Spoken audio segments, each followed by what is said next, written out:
All right, guys. Just injury from the game. Demetrius playing against Fowles. He had a neck sprain. He'll be day-to-day. Guys coming back this week. Aaron Banks and Greenlaw. Hopefully we'll get him back in practice at some point this week. Kevin Givens is good to go. And Aaron Brady Thomas irritated his ankle. We'll see how he progresses. Go ahead, guys. Just what's your immediate reaction knowing, finding out last night that you'd be playing the Seattle Seahawks again? What does that do for the preparation, having already prepared for them twice this season? Really all it did was make us lose Monday because we found out we were playing Seattle, and we know we're playing Saturday. So once we found that after the game, we quickly realized that Monday was going to be Tuesday for us, so we just got right to that point.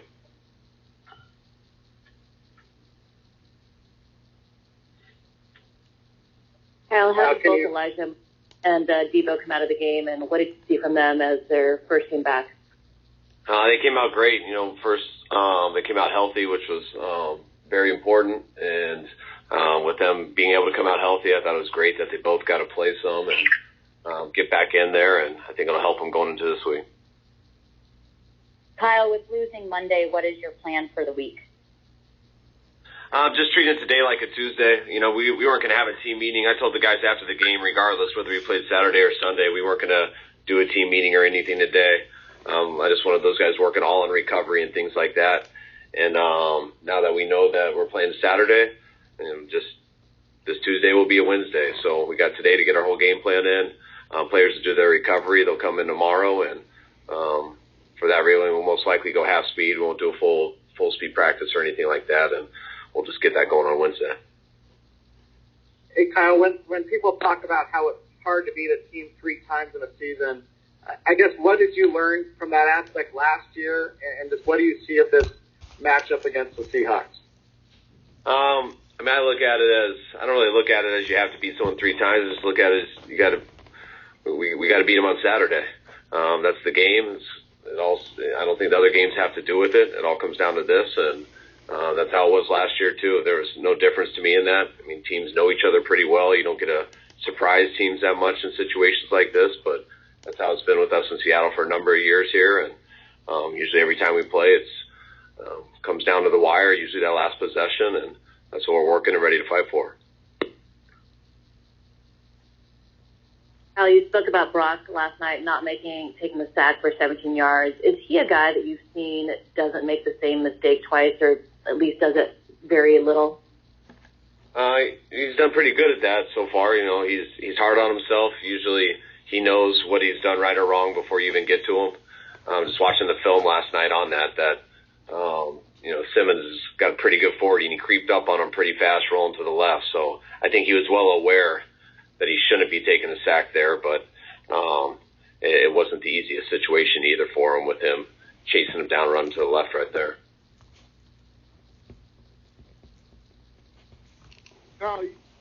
Pete Carroll is the coach you've gone up against the most, obviously, as a head coach. What is your relationship with him like? And I guess particularly the aspect that he's more the defensive guy and you the offense. I've always had a lot of respect for Pete, just knowing him over the years. I think the day that I moved with my family out of Saratoga High School, I think him and his son, Brendan, moved in. I think he was a year older than me at that school, so I've always had a connection with him that way. Talked to him over the years, just even when he was coaching at USC and things like that, but it's been real fun to compete against him over the years. He's a hell of a coach. He's done it as consistently as anyone, and he always has his guys ready to go.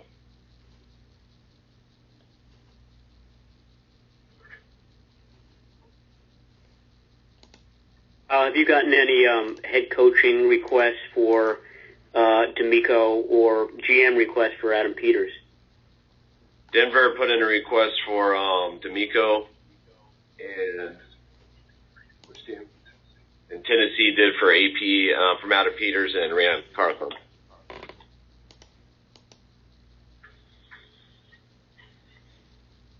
All right, guys, say some more. What can you say about Jimmy Ward and how he's kind of fit into your nickel spot? And when did it really seem to click for him where he was feeling more comfortable? I think each week he gets more and more comfortable. I think coming off the injury, it took him a little bit just to get back into the football anyways, and then to be thrown at that position. I think those first couple of weeks were tough, just feeling like a fish out of water a little bit, getting his feet under him, having to go that sometimes guard the fastest receivers on the other team. But he's really worked at it.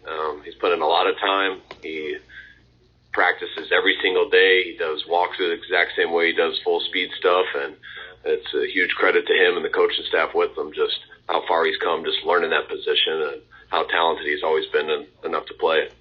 All right, guys, we'll take one more. With the way this offense is going and just the players you have on it, does it bring back some memories of the way you had it going and entering the postseason with the Falcons in 2016? We were playing at a real high level at that time going in. I think we're playing at a high level right now. So I also look at, I felt that way in 19 about our offense going into the playoffs too.